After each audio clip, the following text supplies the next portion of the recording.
All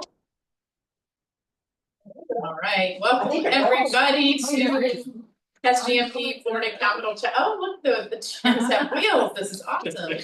So, welcome to SGMP Florida Capital Chapter. It is the 17th of September, and we are very happy that you're here and that we have an excellent presenter tonight. And it is our very own Stephen Hall.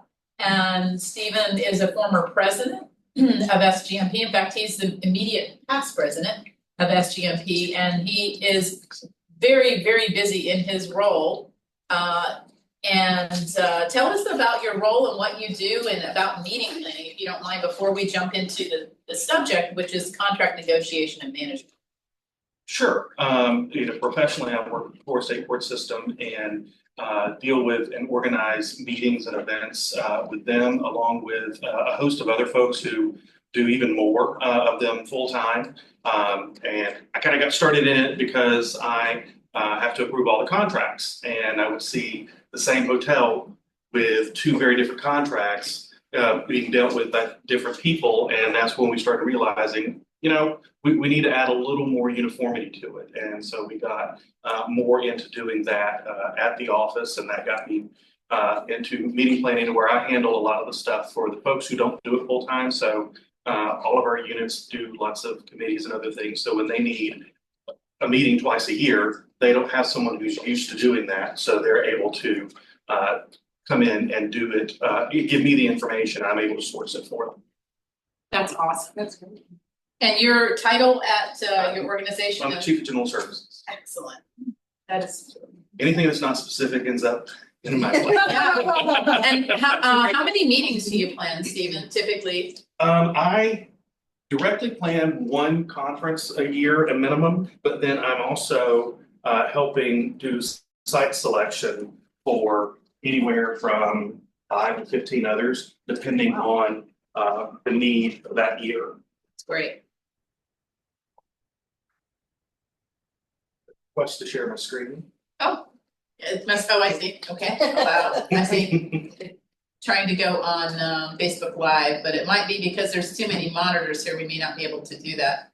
So if not, that's okay. We'll just record the session. So we do normally do Facebook Live.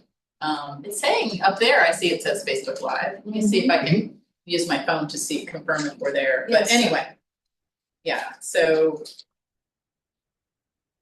Welcome, Stephen, and thank you for sharing your expertise with us. So please, whenever you're ready, begin. All right. Hopefully that should be visible to everybody. Latrell, could you, since you're the main person remote at the moment, could you confirm you can see the screen if you back? I know you stepped away.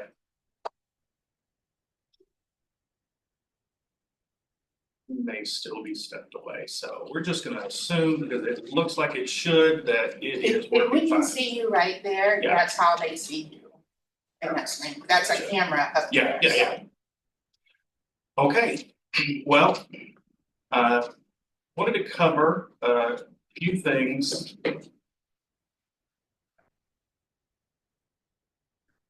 There we go. Tonight I'm going to talk about contract negotiation and management. We're going to go over kind of some things. What do you contract for? And it's going to be different for everybody.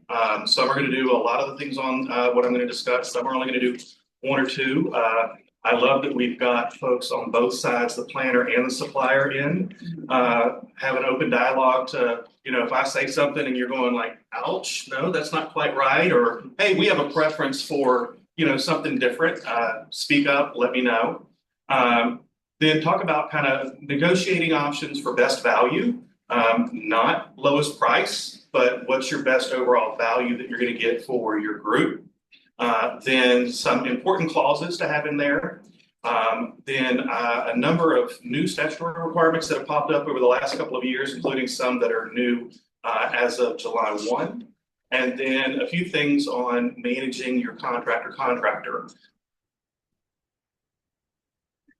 So what do you contract for? Obviously, many of us are very familiar, particularly with the hotel side of sleeping rooms. You might be doing sleep rooms and meeting space. You may or may not have food or beverage in there. You might be contracting with a vendor to do your website. You might have registration services. That might be something online, such as like a CVent type registration, or you might be actually going through like a conference or convention planning service who might have their own proprietary system.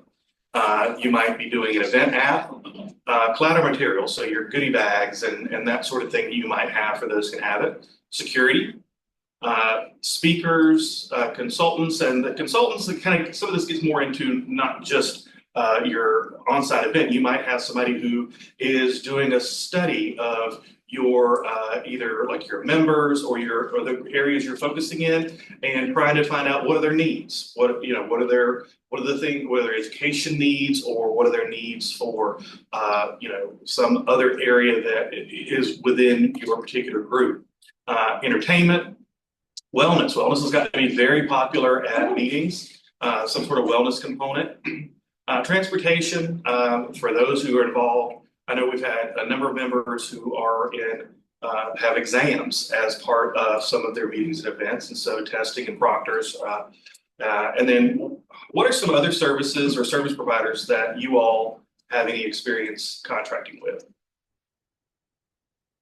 I think like entertainment and those kind of things, outside of the hotel and the meeting space, those are things that, that I know that I'm also a county employee, so I'm a I'm a CBB that's also county, and so I have to run it through a government entity to do entertainment, and that seems to be, confuses people, and so and even when we're registering for trade shows, they're asking for proof of insurance or, signatures and DocuSign. And so, so there's lots of different components to what we do. I would just to add to that too, one that we see a lot is, in addition to wellness, is the team building's always been big, but the CSR give back. So if there's an opportunity for you guys, for a nonprofit, they want to do an activity where they give back, or if we do it with our own business, kind of to your point, we're quasi government, so it has to come out of our non-public funds to contract that. So we have coding and all that to know how to contract it, but that's one that I know we seem to have now with most events, is the CSR component. Right. Okay. And doing these contracts, they're all very different.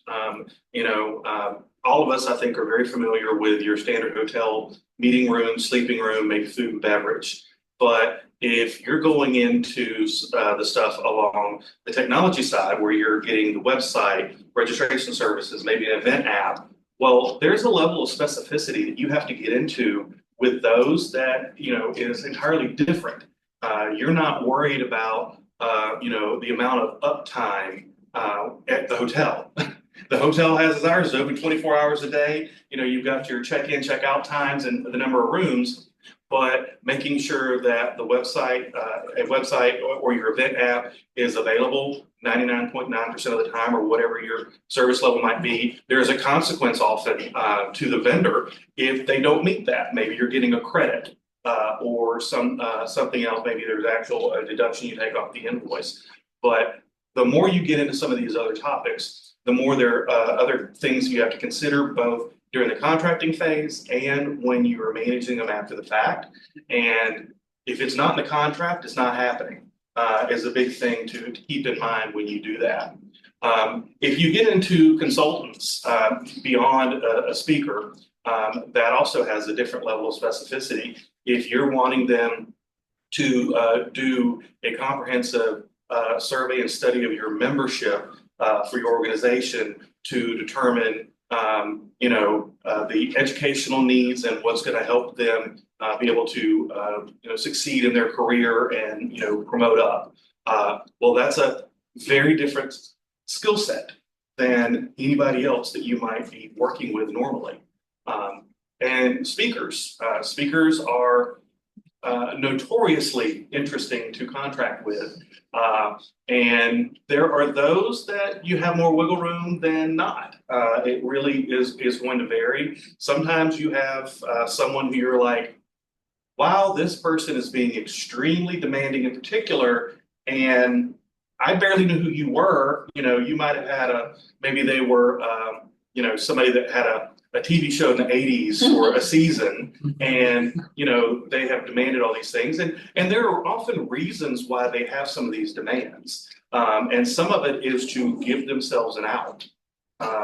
You know, that you have to have them at least 100, you know, yellow M&Ms in the room when they walk in for the green room.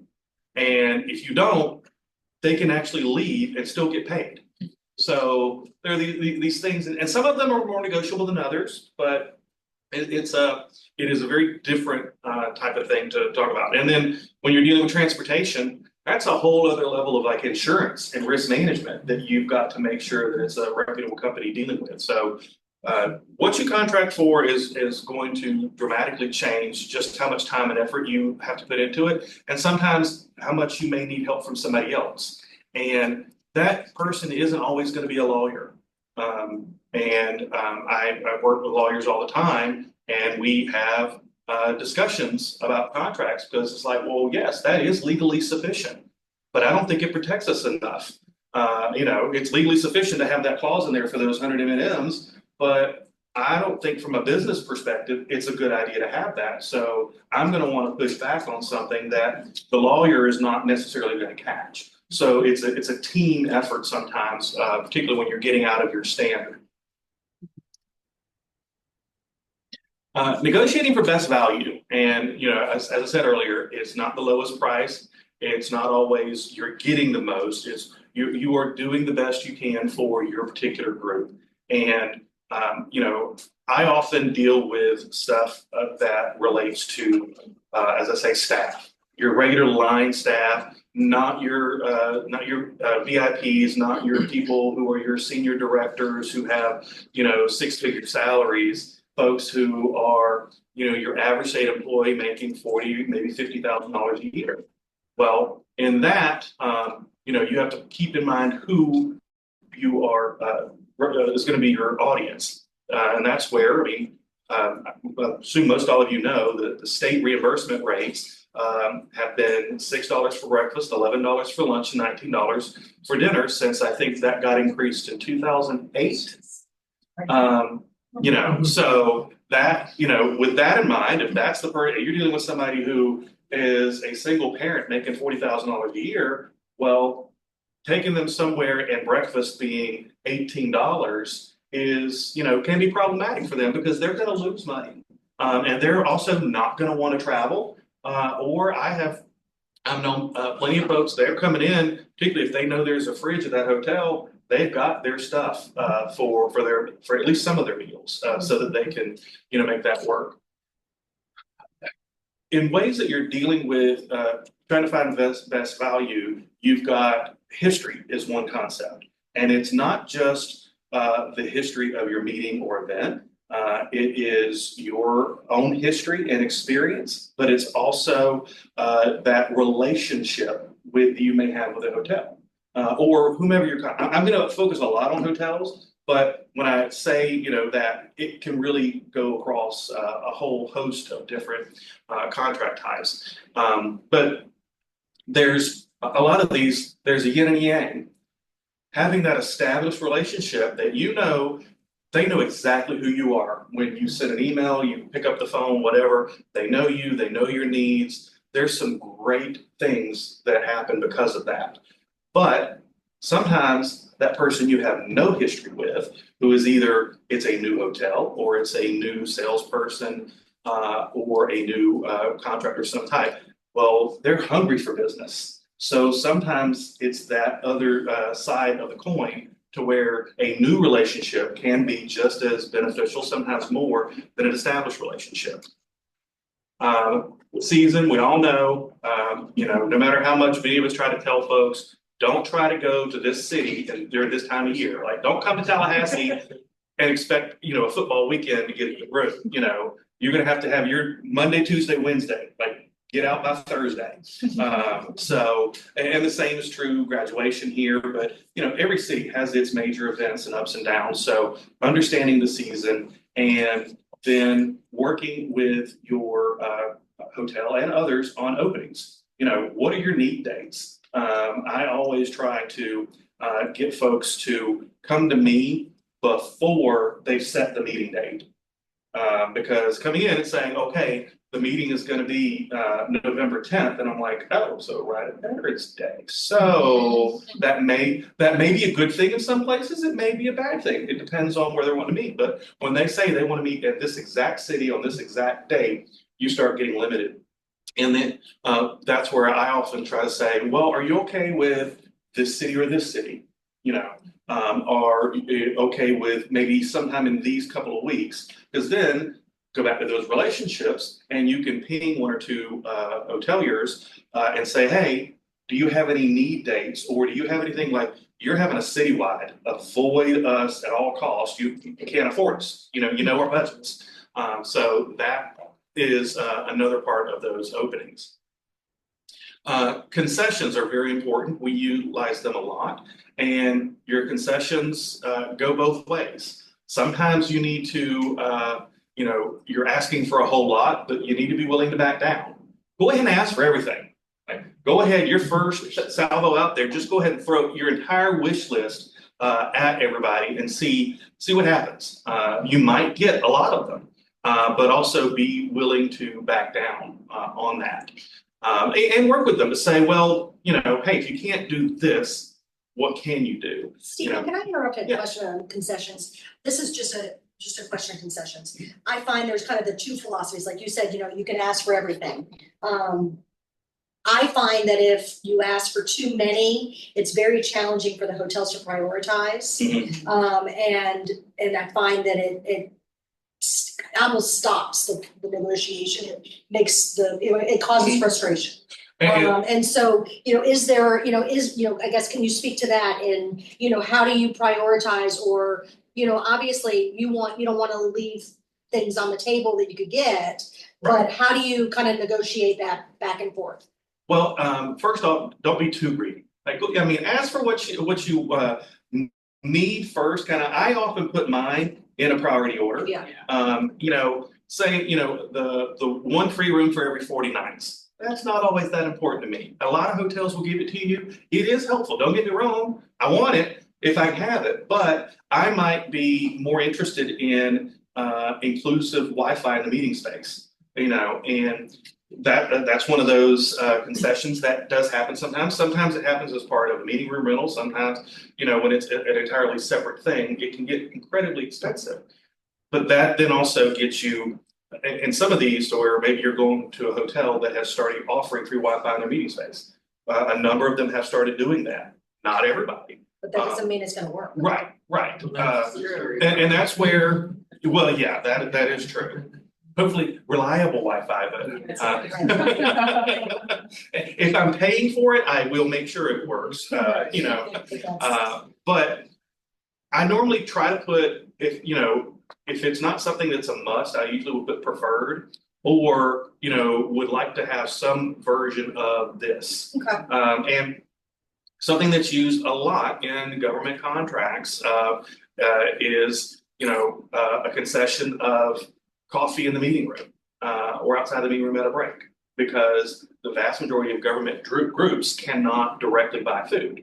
So if it's wrapped up in other costs, if it's a concession, that's usually a great thing. And some have ways that they are able to buy food, others do not. And many of my groups that I directly plan for or help them do their site selection, they can't. They are a committee meeting of 15 people. There's no separate NTP that could possibly do it. And so that's where, that concession does help in that. So there's not exactly 100% right or wrong, but really if some of it's that relationship, and maybe even getting on the phone and saying, hey, I sent you that, say, let's talk then, send it, and then say, hey, let's have a call tomorrow. That way they get time to absorb it, and then even openly ask, like, hey, was there anything in here that was out of line? Do you have any questions? Is there anything that we can work on? Don't go in there trying to, it's my way or the highway, because you better be prepared to go to the highway if that's the case.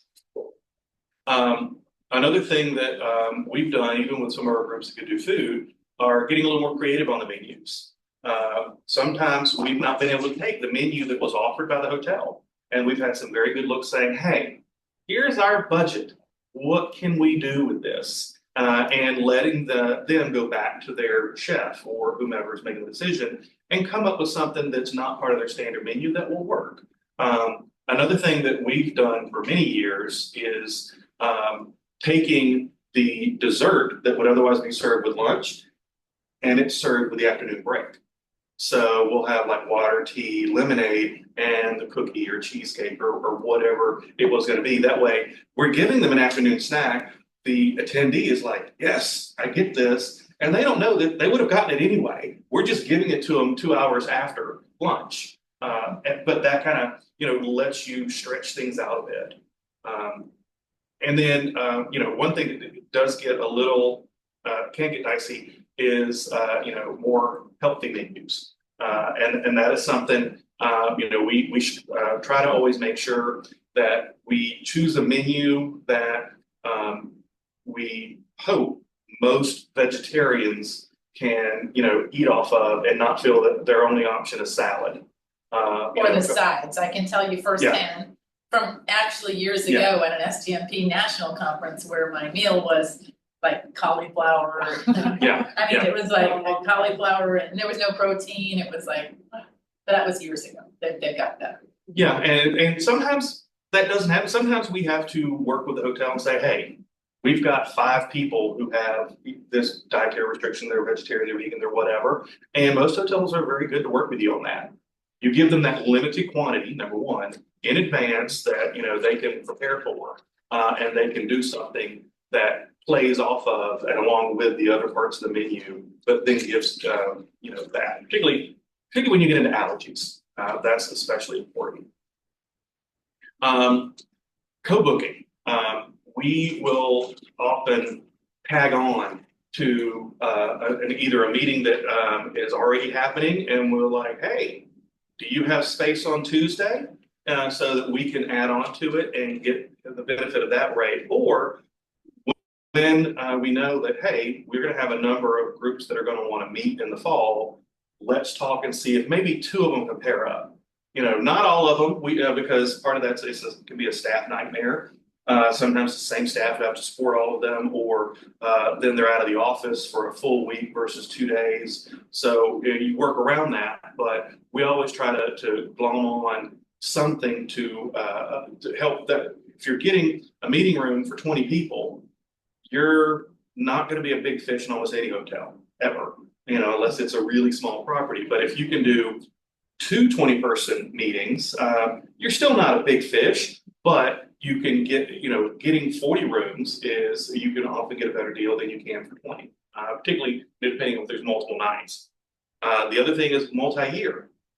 It's say, we hold this every February, so let's go ahead and, sometimes, particularly if you go to a new hotel, you don't want to book a multi-year the very first time you're at the hotel. But we have been to a new hotel before, and at the end of it, we're all like, we kind of like this. So we already talked to the salesperson before we leave to say, we're going to talk in a couple of weeks and give you dates for the next 2 years. And sometimes we'll book 2 consecutive years, sometimes 3 consecutive years, depends on the event. But we find that also helps, because then the hotel's like, okay, I've got this same group at a time that, maybe is a need for them or not a busy time. I can get them for the next 2 years. That takes a week or whatever time off your calendar that you're trying to go find another event group for. Preferred providers. This goes for hotels as well as like AV companies and others. Your preferred provider might be that you prefer this particular hotel or this particular hotel brand. And sometimes, like I said, that history of relationships, that plays into that.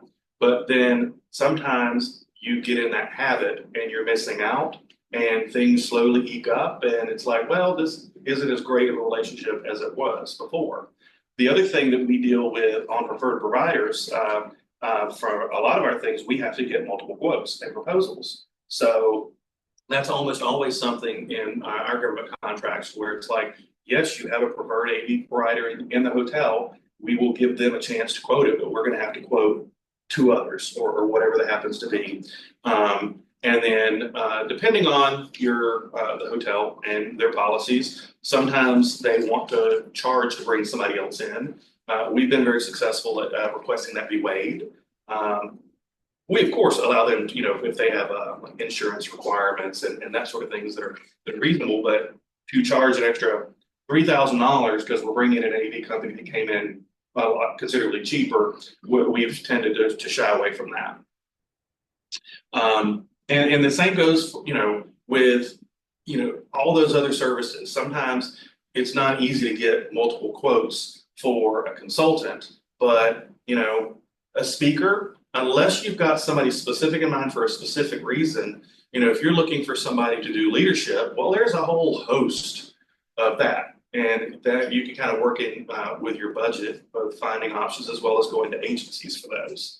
And even if you're working with an agency, let them know your flexibility level of it, and if there are particular things you're wanting to get out of it.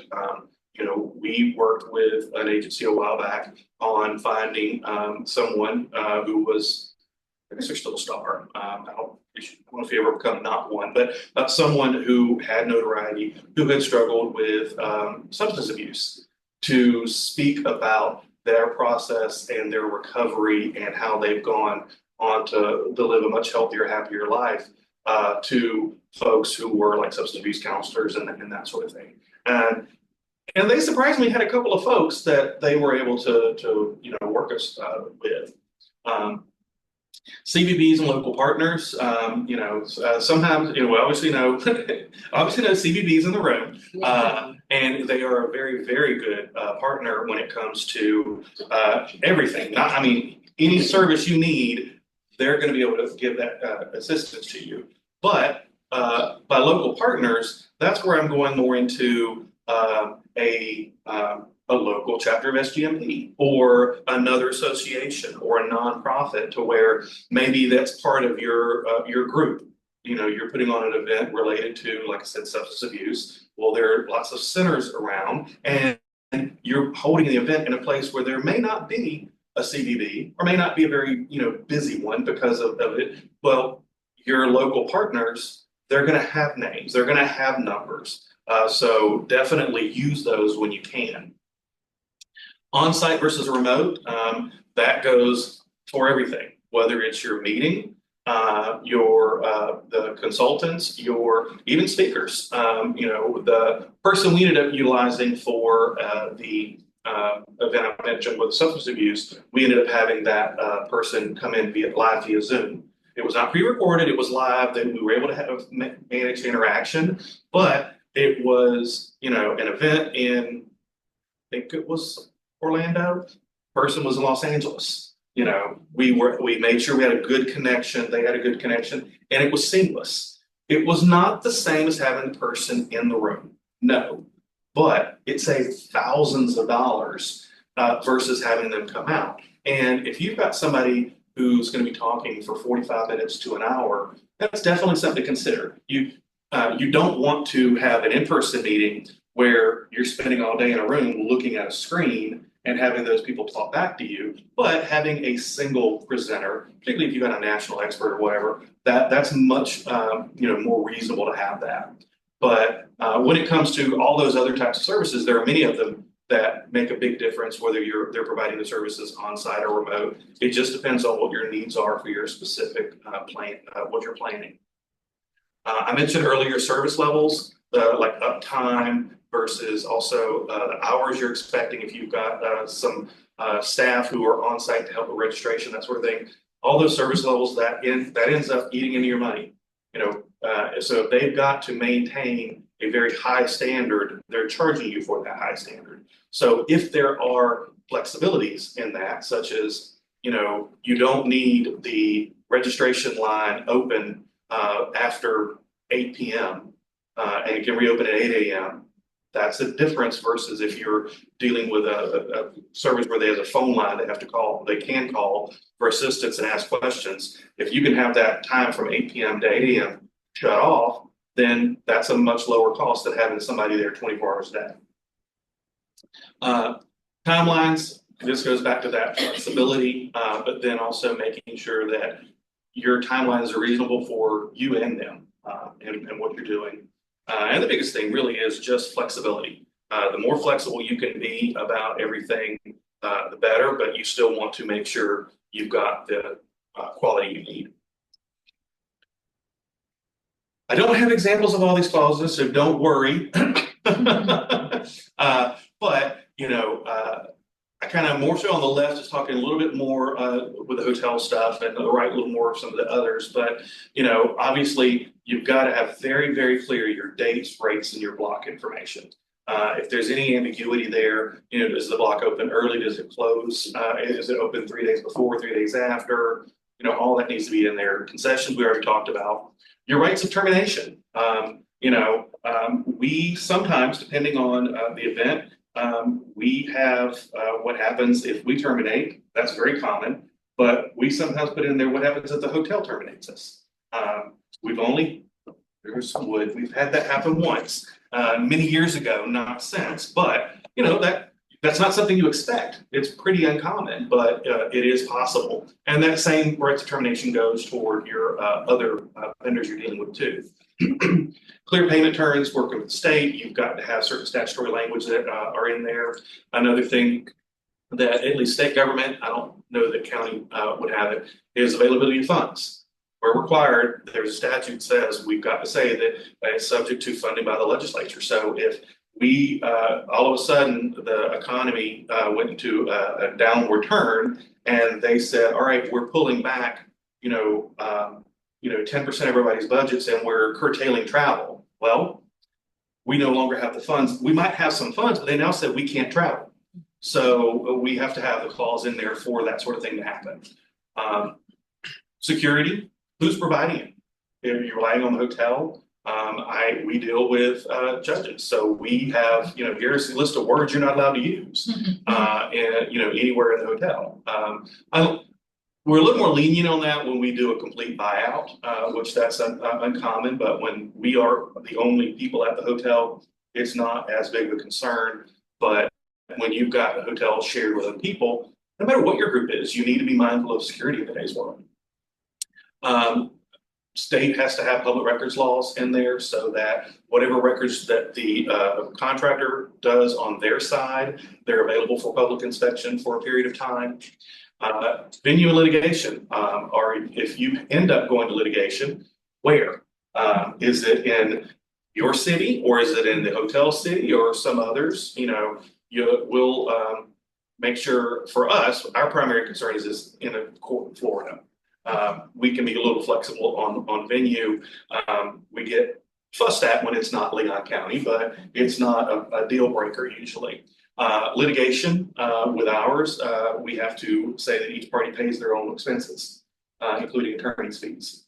I don't know if other governmental entities that are not state entities have any flexibility there or not. Scope and deliverables, you don't really get into that as much when you're like the hotel meeting room, but if you're hiring a presenter, particularly if they're more than just a celebrity speaker, if there's somebody who's coming in and here are the learning objectives that we want you to cover or that we agreed upon, that's got to be clear in your scope and in your deliverables of what they're going to do, how they're going to do it, and how long.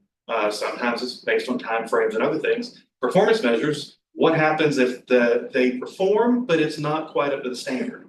Well, that's where we have in some of ours, if I know one of the ones we've used before is if they fail to cover one of the learning objectives, like say we're paying you $2,000 and there's 4 learning objectives and you miss one of them entirely, we're deducting $500. We're not paying you that, So it depends on what it is. That's just one example of how they have to be. But when we're getting into particularly services contracts, those are things that we are audited for in making sure that we have what's your measure and then what's the financial consequence if you fail to live up to all of the performance measures. Clarify on what the compensation is and what's reimbursable and what's not. For a lot of ours, we have to make clear that the person is or is not reimbursable for travel. And if they are, they're reimbursed at our rates, not their rates. We've had many a time after the fact where they're sending us like, oh, here's my first class airfare and da-da-da. Like, no, we can't pay for that. So now we make a lot of that very, very clear up front, so that it's understood that here's your $6 for breakfast is all you're getting, and it's coach airfare, from wherever you're going. So if that's a problem for you, you need to, maybe you're charging us more. You're not really supposed to do that, but you take all those things into consideration when you're determining how much compensation you need for the services you're performing. Reproduction and use rights, and almost anything we do where something is being either produced for us, we have royalty-free use rights to reproduce anything that is not copyrighted by someone else, and that we can reproduce it and use it for our own internal purposes. That's usually very important. Again, different, we don't really do that for like a celebrity speaker who's just coming to tell their personal experiences. We don't use many of those.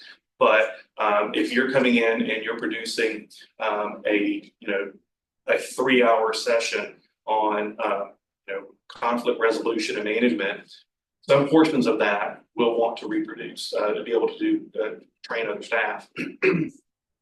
Are you going to allow them to have subcontractors or not? That's very important. We've had an issue with an AV company before, to where we were contracting with this AV company, didn't specify that they could or could not have subcontractors. They got some subcontractors in there that weren't all that good. We were able to get resolved by getting on the phone and say, who he sent us, that we're 2 hours in and we've got a room that's still down. So that's an important thing, whether or not they're allowed to have subcontractors. And then audits and monitoring. How are you going to audit their work? How are you going to monitor their work? Again, very different. You don't think about audits and monitoring when you're dealing with a hotel, but when you're dealing with some of these other services, you do have to. A couple other things related clauses to talk on is when you have to cancel. What are your options? That needs to be covered in your contract. What are the cancellation fees? How is that going to impact your participants, and how have you figured out how to deal with that? We often include a reschedule clause in our contracts when we can agree to it, that says if for some reason we have to cancel this, if we rebook the same or a greater within 6 months, a year, it's usually within 12 months, then there's no cancellation fee. That will just redo a contract amendment changing all the dates. What happens if there's partial performance, or do you have the right insurance clauses to cover yourself? Because there are going to be some expenses you may have ended up paying for that you don't get back, or that some of your attendees won't get back. So those are things that you have to make sure you've considered when it comes to cancellation. There was a clause I mentioned where we ended up obviously having to cancel this because it happened during COVID. That's why I don't mind showing it. We did it before COVID, but then the got canceled. But we had it in there to where if the hotel cancels us, here's how they have to pay us back for that.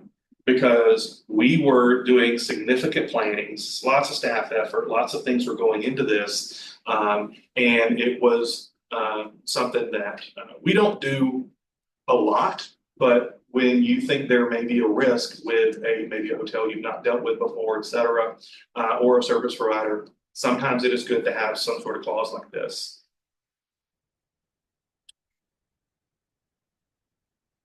All right, I got a few slides here just kind of talking about both force majeure and impossibility, and I'm not going to read off because these slides are, I've already put way too much words on my other slides. These are really bad, so I'm ignoring all adult education principles on these few slides. I'm fully admitting it, but it's just here just to kind of talk from. We've kind of gone from force majeure to impossibility as we have gone through contract, particularly over COVID. And so we, force majeure, as you know, there's something that happened that we can't meet it. And that's one of the reasons we went more towards impossibility versus force majeure, because there's some very specific meanings in some contract law and some courts that talk force majeure. But where we kind of went even more so, I think it's, unforeseeable beyond the party's reasonable control. And it's very similar to what gets put in to many force majeure. We did, although I realize now I've mislabeled this one. This was an earlier version that we changed later and took force majeure out. But this was very important to us during the height of COVID on, you know, what happens here. And then another key provision in here is that it'll be considered a force majeure event if a state or local government body within the jurisdiction over the event issues or maintains a notice of epidemic or does social distancing. You know, depending on what you're doing, you may modify some language along these lines. So anyway, like I said, I'm not gonna read all these. Thankfully, there's a lot, but that is something to consider, whether it's going to be force majeure or a possibility or some version of the two. All right, some statutes that a few of you may already have heard of some of them. We've got E-Verify, and that's been around a few years. It has changed a little bit. There's a lot more to the statute. In the previous slide, I'll make the slides available, but the previous slide shows the statutory references. I didn't include it on all of them.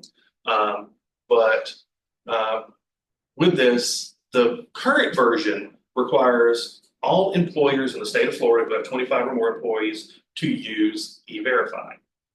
Well, the problem is there, if you read further down, it requires all public agencies to require that anyone they contract with to use E-Verify.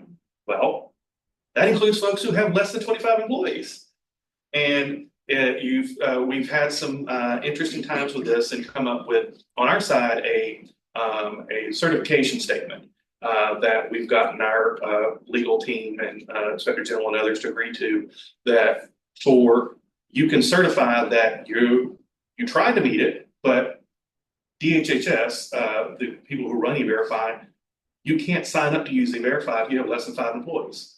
So, and we have a lot of contractors less than 5 employees. So we kind of had to come up with some way to say, we're trying to meet the statute, but there are just loopholes in there because the verbiage didn't mirror what the federal requirements are.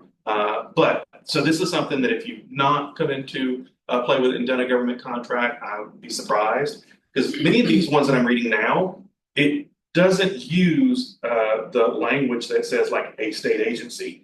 It is normally gone on to say, you know, any entity, state, local, board, commission, and lists out a number of things. It's kind of like, well, it's kind of hard to say some part of government of any level doesn't meet that requirement.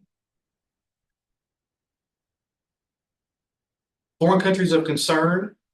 It prohibits a state governmental entity from engaging in certain activities with foreign entities. The main point for this is that it is to prevent a foreign entity of concern from gaining access to personally identifying information.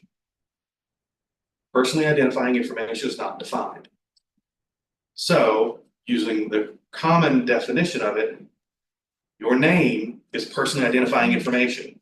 So that's where most government entities have gone to including some version of this in their contracts, because if you as the contractor, hotel, you're going to know somebody's name. You're going to know a lot more than that. You know, you'll have access to loyalty points and you can look up history stays and all that. So, and that's where this really came into play here for this one. It has not changed significantly over the last couple of years, but it is one that is still a little, dealing with somebody new who's never had to deal with this, that it is trying to explain it to them can be fun. Not as fun as remuneration. Most of y'all should not have had to deal with this, because this is if a government entity is contracting with a not-for-profit entity. That not-for-profit entity has to, at contract signing or before, indicate how much of what the governmental entity is going to pay them is allocated, budgeted, for remuneration to any member of the board of directors or an officer of the contract. So this would be like if there's a foundation that's paying or something. Or that if I'm contracting with the foundation Right. And we had to do this with a speaker. The speaker worked for the foundation, and the foundation was covering everything. So they had to tell us how much of what we were paying them, $500, was going to go to any board member, officer, so CEO, president, and all of those down to a level. And with remuneration here, it is not just how much of their salary. It's going to be, that goes all the way down to if you are providing travel reimbursement, or if part of what we're going to pay goes to paying for food at a board meeting, then that is something that's considered remuneration. And so it's both budget for the contract, and then for every single payment that's made. So every invoice that is submitted, they have to say, here's how much of this goes to this person. And so explaining this to a new nonprofit that we're trying to deal with, can be challenging. With it, it's really just walking them through what it is and how reasonable is it for them to have or know this information. If we're paying $500 for their, somebody to come speak to us out of a massive budget, can, if they could literally have no way to track that if any of that would ever go to remuneration, we just have them state as much and say, so that we are attempting to make sure that we and they are following the law. Because a lot of these do have some conditions or things that may happen to the entity if they're not following one of these provisions.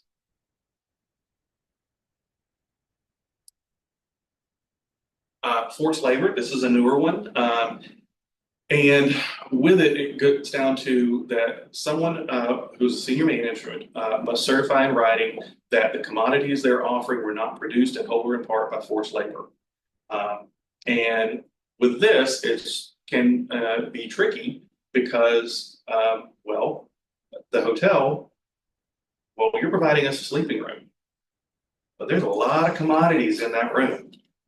There's a lot of commodities in that hotel. And that's where, you may see some who are including this language in there because there's, no direct way to know is that particular entity signing the contract also the one who might have had oversight over who made that soap, versus you're buying it from a third party. So this is something that you'll see us in some contracts too, along with human trafficking. And this is something that has been gotten greater and greater attention. But so this is you'll see in a lot of government contracts now at all levels. Again, definitions have gotten where most entities are including that. All right, this next slide will look familiar. And it's on managing the contract with the contractor. And I know all this has been so exciting, but how you do it is going to vary, like I said earlier. When you're dealing with your hotel, sleeping room, meeting room, food and beverage, generally they provided it or they didn't provide it. It's a much easier black or white, thing. They provided the food, but the food wasn't good. There isn't necessarily going to be a way in your contract to get out of it, but normally you're going to be able to work with them for something. Maybe it's they might give you a discount, they might give you something towards a future meeting or event or whatever. It doesn't really happen that, at least in my experience, I have not been to a hotel where we contracted for food or beverage and it was substandard. But I know it can happen. I know I've been to hotels not under contract and been like, oh, I'm never having this breakfast again. Or at least this part of breakfast or something. But you're going to get into a lot more detail, and even you are going to have to keep plenty of records when it comes to these other things like the website, registration services, those types of things. It's a whole different level. I didn't really talk about testing and proctors. I mentioned it earlier. But if you've got to deal with testing and proctors, normally it's because you're having to meet a certain standard that is mandated upon you and can have ripple down effects. That if it can be shown that the proctors did not handle things appropriately in the room, that could potentially invalidate everybody's results from that exam, which could be devastating for somebody if that exam was a recertification and it lapses. You know, so you know, it really goes down to what it is that you have contracted for, who your contractor is, and how to best manage that particular environment. Then keep trying to use my laptop. All right, that's all. There was a lot of stuff thrown at you. Fortunately, unfortunately, I could get into a lot more detail and talk about a lot longer about many of those things, but wanted to keep it at a reasonable level, discussing those points because it's not a fun topic. It can certainly get extremely dry, but there's a lot of important things in there to help ensure all of our jobs. You did a great job, Stephen. Yeah, thank you. I mean, for a pretty dry topic, you made it really interesting. So it is clear that your knowledge in this area is strong, and I appreciate it. Yeah, thankfully, many of the examples I gave weren't my work. It was also like I've dealt with some nonprofit stuff and some other event things over the years, and had some more of the colorful, like 100 M&M type story, you know, that came from like, okay, but yeah. The E-Verify, I didn't realize it's been around so long, but it was actually maybe 2 years ago where it came up. And I'm a CVB, so I wasn't doing the contract, but one of my hoteliers was doing the contract. And there was a challenge, and they said there was some new update in the law recently. And it was something, and I don't know if it was the labor or something about at the hotel that they were having like a back and forth. And I was just curious. No, it wasn't. It wasn't. No, We it also was- had that where, I Did you have think it it was recently? July 1st, or was Yeah. it July? There was a Yeah, there was a change that And happened then on July 1st. mandate, because our I was company, curious about that. yeah, our company wasn't doing, and we were doing E-Verify, Right. and we were also with the Kareem. Yeah. And then HR took over for both of our properties, or 3 of our properties, and all of a sudden, we didn't have to do E-Verify for some reason. The Yeah, I new think that was HR the same with the other hotel. And it It was- wasn't every staff It member wasn't wasn't mandated, verified. but Yeah. then it is now mandated. Yeah. Yeah, So we're like, oh, thank Maybe that's goodness. And it gets complicated with hotels. Yeah. I've had, you know, plenty of times where I've talked to a new hotel or a hotel and they didn't have to do E-Verify and passed on, and they're like, we don't use that, and I'm like, let me look around, I'm like, oh, okay, you are owned by this company that's owned by this company, and that company is registered to do E-Verify for your location in Florida. And in hotels especially, you get that to where it's like, well, you're doing business as one name, but then there's another owner who has another owner, and then sometimes HR is being done, you know, by a company in New Hampshire, that, you know, you have an 800 number you call, so you don't know if it's being done on there, so we've had to help do some rabbit holes like that before to make sure that it gets covered. I mentioned that we're county and we have issues with contracting. Our county attorney, we're required that we only contract with businesses that are in Sunbiz. Right. So they have to be registered in the state of Florida, but you know, if we're bringing in a conference and hosting a conference, you know, we're contracting with, you know, I'm gonna use Connect or, Sure. you know, someone that is out of Atlanta Yeah. to come into our city. And it's not reasonable for them to have an office, they don't have an office in Florida. And they get, you know, real worked up over that one, and so, you know, and it becomes a thing. And you're like, well, it's okay for us to do services with people, everyone we're working with is not, we're working with visitors. Visitors are coming. It's okay that they're coming from Europe, Right. you know, and you know, that They might that's. bring other people with them and do Right, business. but so that's an ongoing problem with us, and you know, that they're, because we're a county, we're Sure. part of the county, Yeah. they get real worked up over it. They really would prefer it to be only local people that we deal with, and then maybe Florida. And you That's know, tough, and so it's a difference, it's very interesting. Well, another factor that adds in, if you're a state entity, in order for the state to pay any entity, they have to be registered with, not, Sunbiz is, there are laws around that, and who does and doesn't have to register. I don't pretend to know those or understand those. I tell you, go find somebody who knows that. But you have to be registered with the Department of Management Services, and Department of Financial Services to have, in order for a check to get cut. And that, walking, folks through that registration process, because it's two separate entities. You do one thing here and then you do something different over Well, here there's after that's cost. done. Yeah. Yeah, so, There's, well, that's something like these affidavits, an affidavit has to be notarized. And that's another cost. Right. We did add someone on staff that's can do notary. I was like, Oh, I think that's that was funny. really. Our admin is. Yeah, same with us, I think DT's on.